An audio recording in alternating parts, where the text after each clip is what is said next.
When we draw like this, and we do the same game with the eyes. Yeah? The right eye, it's here for the thumb technique. Eye is seeing the inside of the bow and covers the target. Yeah? And the left side is seeing the target. So this is something very difficult for us with the thumb technique, to learn how to aim. Yeah? Because we're doing it with a weak eye. Yeah. It's something we're not used to. Yeah, we're not used to it.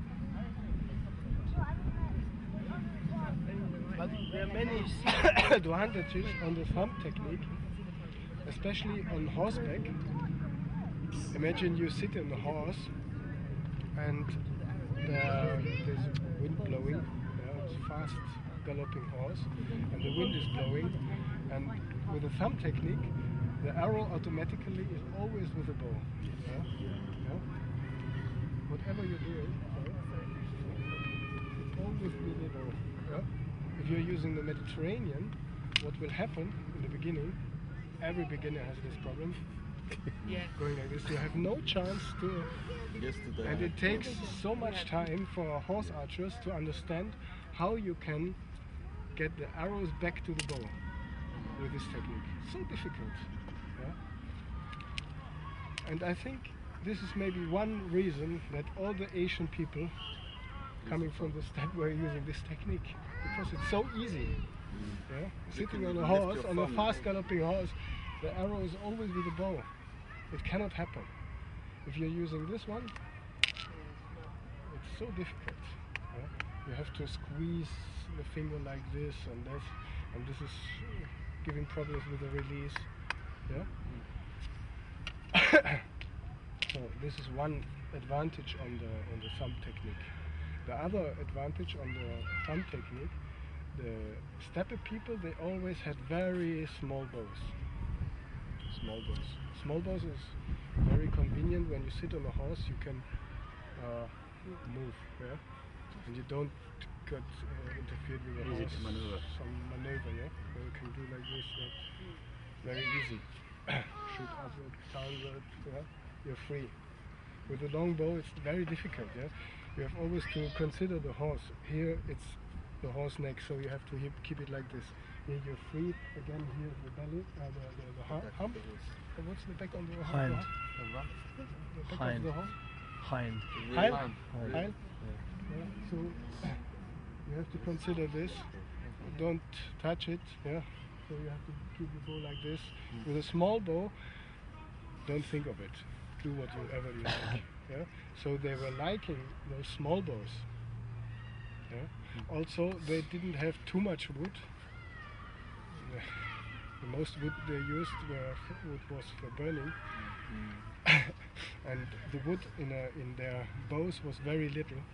It was a composite bow from horn, sinew, wood, glue, and very little wood in it. And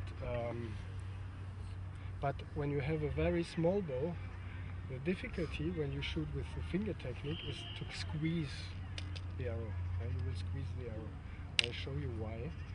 The further you're drawing, the smaller this angle goes. Look, it's getting very, very small. And now the angle here is squeezing my fingers towards the arrow. And this pressure on the arrow will affect the release. Will make it more and more difficult. And with the thumb technique, it won't happen. You have only the thumb down. There's nothing.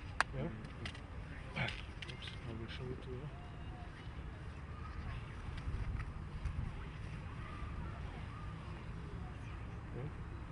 It's free.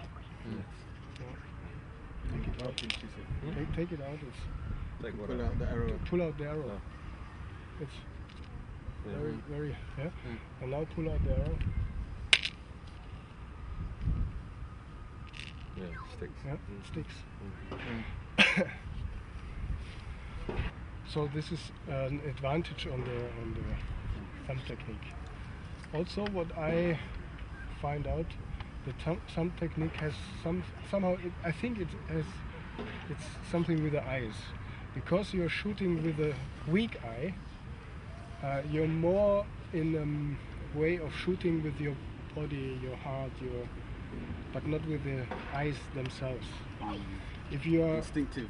It's more instinctive than the Mediterranean release, where you're more trusting to your right eye, which is connected to your mind.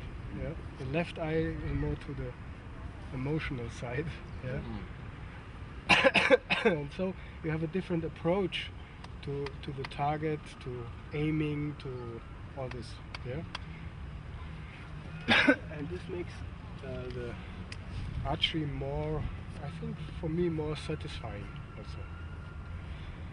I don't know if the Prophet and the Sahaba were shooting with thumb or with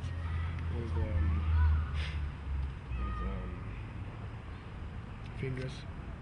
The evidence is the thumb. I'm not sure. I'm not sure. I cannot say. Really, I cannot say. Yeah. Because the historians, they say they were shooting with 2 fingers like this, or they had a pinch grip like this.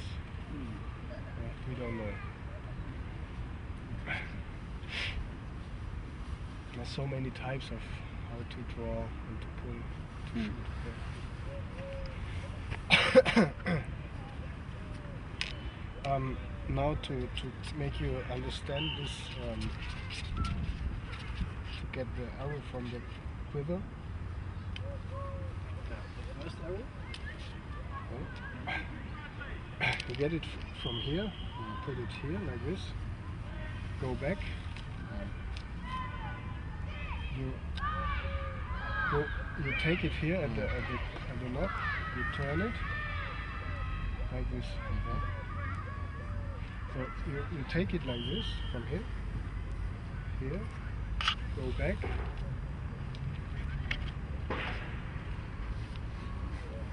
put the thumb under the arrow and don't touch the arrow. No, don't come close like this. There must be also always a gap. A gap is very important. Put the finger like this, and these fingers should be to fist like that, like this, and the thumb and the index finger must sign backward. Don't cross. It come like this. It will look like. Understand?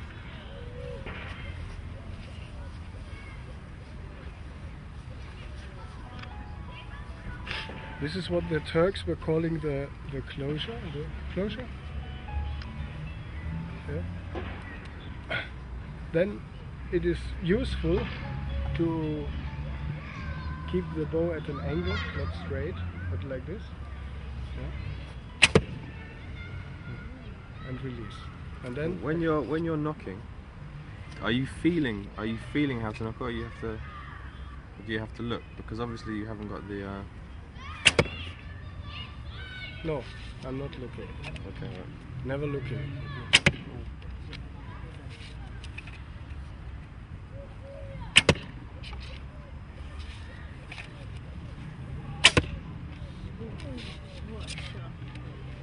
Oops.